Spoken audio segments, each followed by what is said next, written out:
Alberta a la Alanda, Venaik Ik, Peoples of the World, unite. The root of the Republic lay in the German Empire's defeat in the First World War, and the social tension that came to a head shortly thereafter. From this chaos erupted the German Revolution of 1918. At the end of October 1918, German sailors began a series of revolts in Kiel and other naval ports.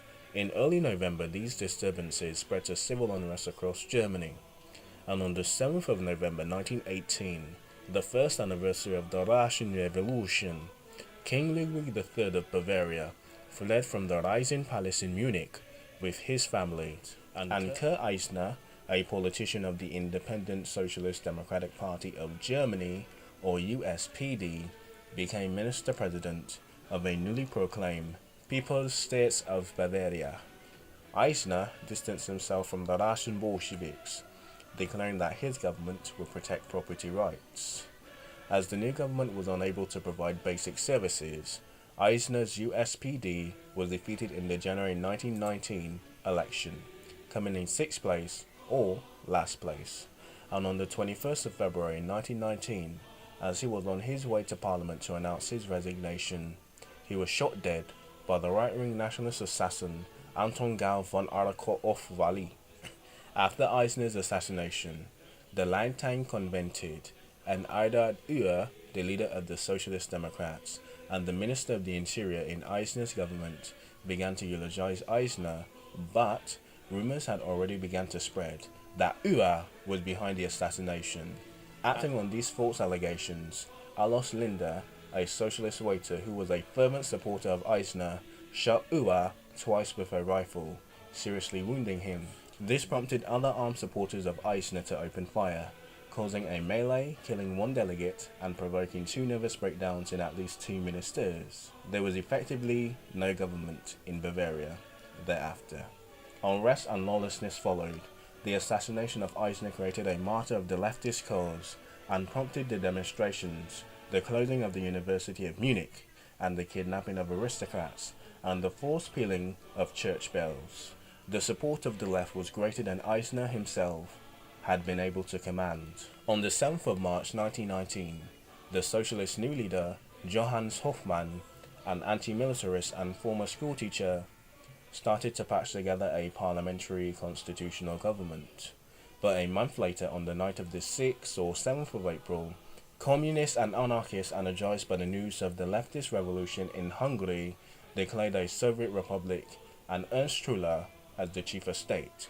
Truller called for the non-existent Bavarian Army, or Bavarian Red Army, to support the new dictatorship of the proletariat and ruthlessly deal with any counter-revolutionary behavior.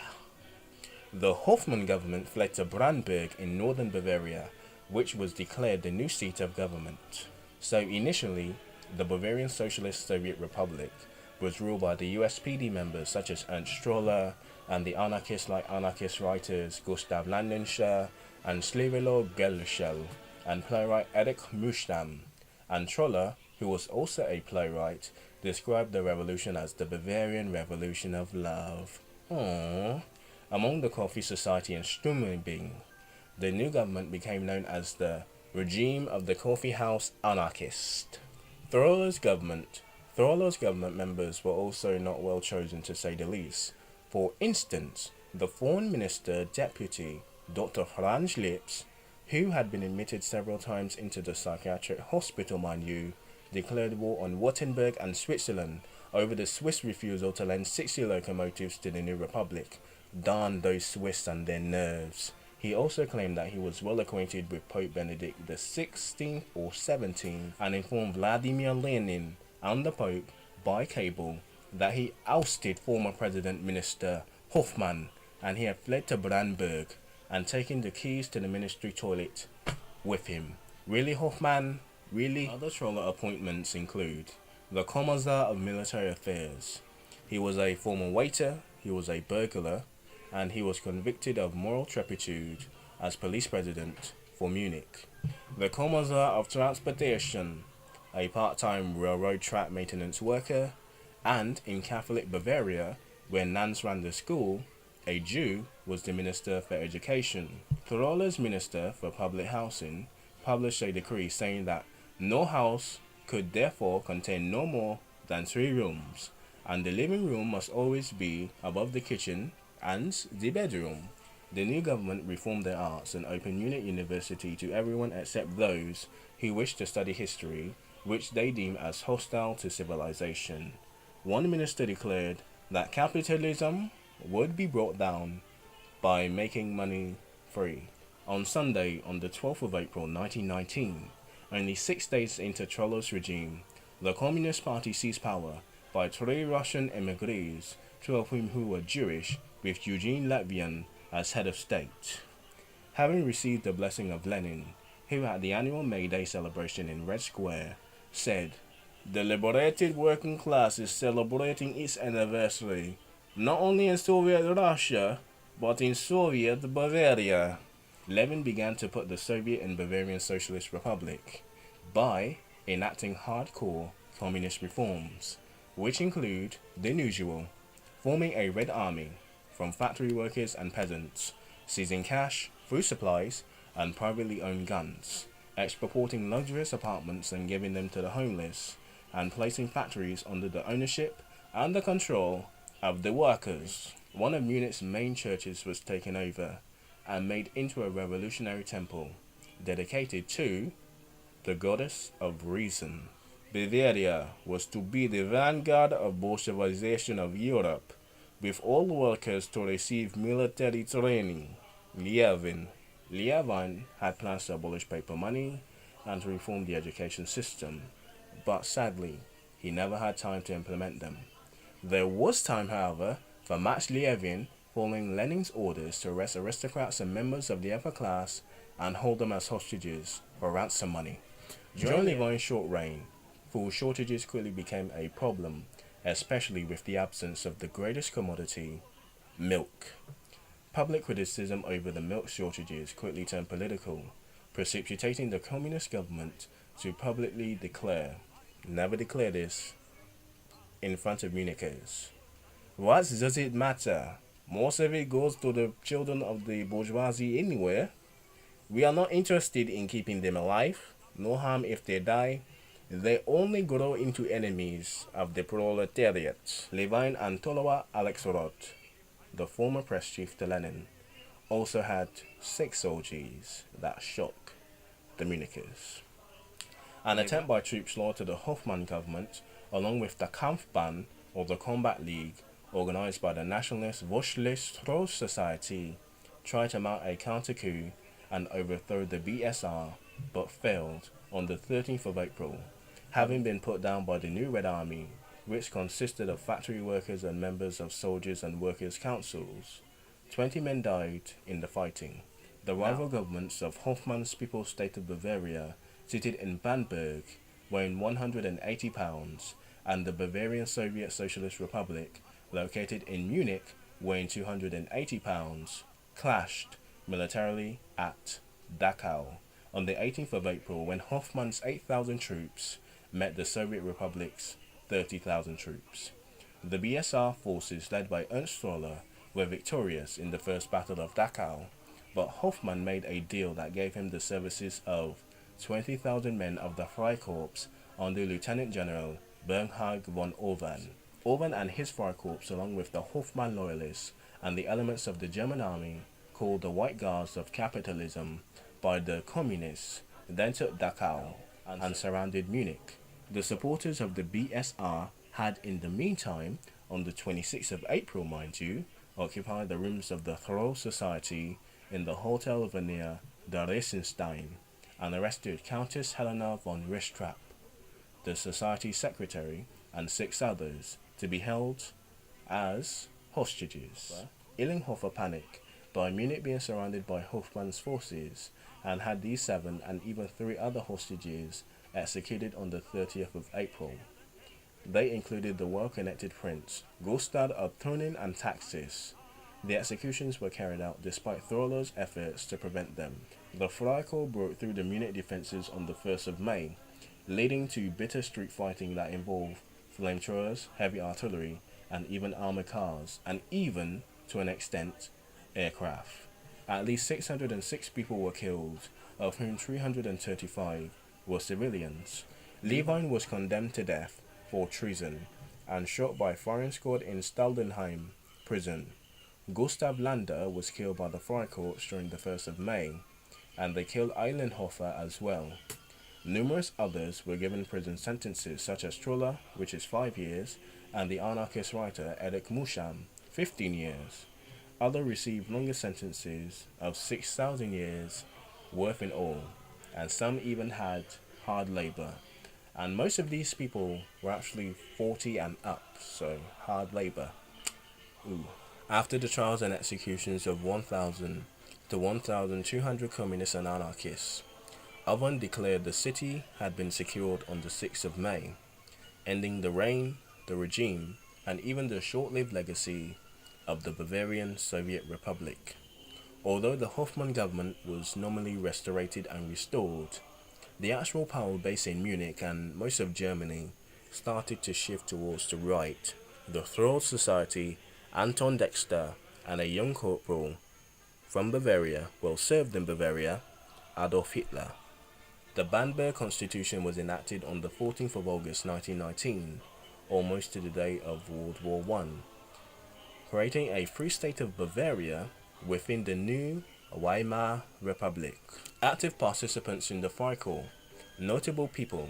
Let's start with the Freikorps first. Active participants in the Freikorps unit, other than Orban, include Franz Ritter von Epp, the poster child and the most famous artwork of a German Freikorps soldier, Hermann Ehrhardt, who suppressed the Bavarian Socialist Republic, and even include the future powerful member of the Nazi Party, which included Rudolf Hess. He was also a member of the Freikorps on the Freikorps Epp. One notable supporter of the Soviet Republic was the young artist Jörg Strampf, who was just aged 20, who was arrested when the movement was crushed. Hitler's long-standing curfew and first leader of the Schutzstaffel, or SS, Julius Strodek, signed up and served as a member of the Red Army first in late April 1919. Botschafter Brandmeier, one of Hitler's closest wartime friends, remarks how he was first to welcome the end of the monarchy and the establishment of the Republic in Bavaria. All of the National Socialist officers subsequently became disillusioned after the demise of the Socialist Republic.